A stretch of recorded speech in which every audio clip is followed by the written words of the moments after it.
天莫学姐莫报写的，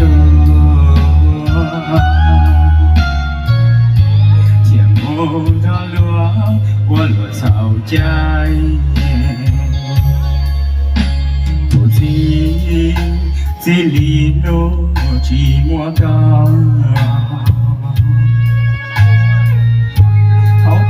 路这样路啦，草路都把铁路得过，我找了我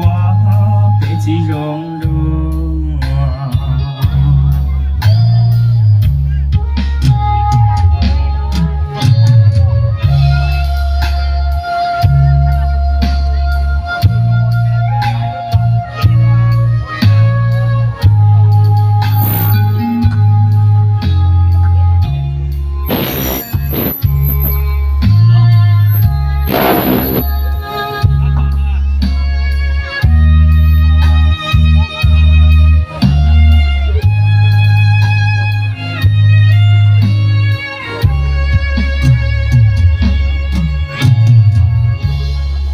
我绕这个现在。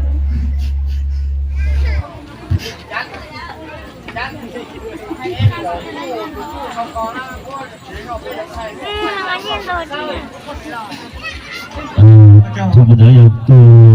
ต้องเดินตัวคือจันสีมือนะย่ารอกูให้เราเชื่อคุณน้องแสนนะก็กูจะลองก็จะเพลงไอเดียกูซีตัวจีนะจนตัวนะ